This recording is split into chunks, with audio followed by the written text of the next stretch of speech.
Hello, we will now start the second part of this chapter on interest rate derivatives. Our goal is to get to futures which have as underlying a treasury bond, okay, and that will give us exposure to long-term rates. Okay, but before getting there, as a warm-up, we will start by talking about forward contracts.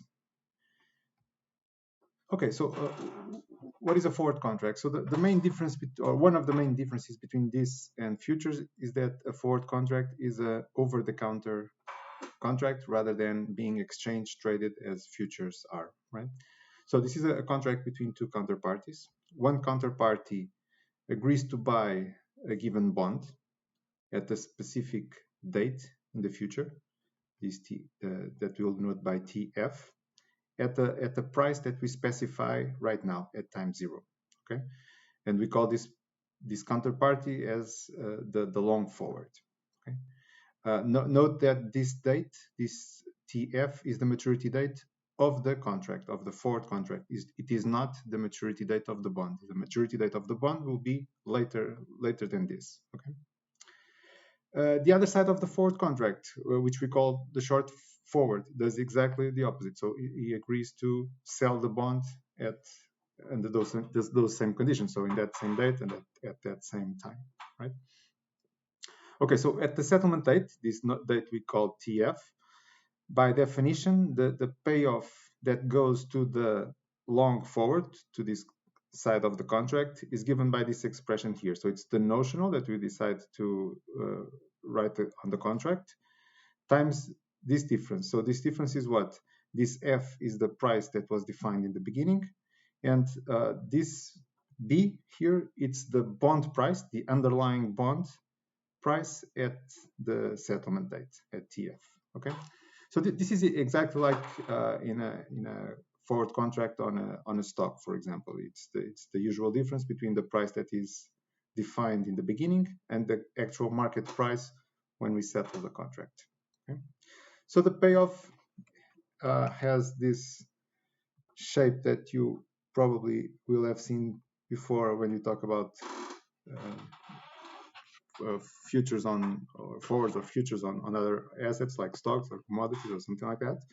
So if we plot here the underlying bond price at the settlement date and then the payoff that results from that, the previous expression, the cash flow to the long forward, basically is represented by this line here. Okay, so the higher the market price, the higher the payoff to the long forward.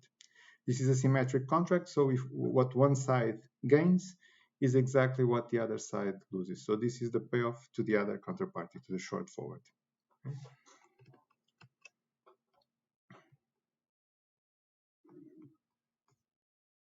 All right, so quick example. Let's consider a treasury bill that matures in 9 months. Okay, and let's assume that the bank quotes a 6-month forward on this same bond. Okay, so this date here, the 6-month forward, is the settlement date of the forward. So again, the notation is that at time zero, today, we define a bond price, to trade 6 months from now. Okay, so let's say that another counterparty, a firm, comes in and buys the forward or buys the bond forward, which are alternative ways of saying that the firm takes the long position in the forward. Okay, so let's see what happens 6 months from now for a given scenario. So for example, for this interest rate. So let me open the figure here. All right, so again, we are at time zero. Today we define a forward price like this to trade in 6 months. Okay, so this is what we call the TF, the settlement date of the forward contract. The underlying bond is a treasury bill that will only mature 9 months from today. So here, okay, so we might call this TB for bond. And since this is a treasury bill, we know that the payoff is 100%. Okay. So again, let's consider a scenario. So we started the contract here, time moves forward, and then when we get there at TF, let's say that, for example, in the market, the spot rate is 3% with continuous compounding. right? So this is the rate that applies to this period. Well, with this rate, I know what is the bond price, the underlying treasury bill. It is just the present value of this cash flow here, right? So given by this expression. And therefore, by the definition of how the forward contract works, the cash flow to the long forward is the notional, whatever we decided to contract, which we have not specified yet, but whatever that amount of money was, times the difference between the current spot bond price, this number here, minus the forward price that we defined 6 months ago, right? So this will be, in this case, a negative number. So the long forward, the firm, in this case, would be losing money, would be paying money. Okay. All right. So let's see how we use these contracts for hedging, right? So the idea here is quite simple. So suppose the firm wants to hedge an investment in the future. Okay. Investing money in the future is equivalent to buying a bond, right? So if the firm wants to hedge an investment in the future, the position that the firm needs to take in the forward contract today is the long side. So it has to guarantee the price at which it will buy the bond in the future. Right? What is the amount, which we have not discussed yet? What is the notional that we should define in the beginning of the contract? Well, the notional should be such that notional times price equals the investment that we are actually going to make, which is the usual equation that relates prices and quantities to the actual amount of money that we are going to use or to spend in this case. Okay? If it is the reverse, if the firm wants to hedge a loan, then it should take the other position in the forward contract, right? So let's see this with an example. Again, it's the same firm. Let's assume that it has a receivable of 10 million in 6 months from some client, okay? And the firm knows that they will not need the money for 3 months, so they know today that they will want to invest it for 3 months, okay? Obviously, there is risk because today the firm does not know at which rate they will be able to invest the money in at that moment. So they can use the forward rate today to guarantee that investment rate 6 months from now, right?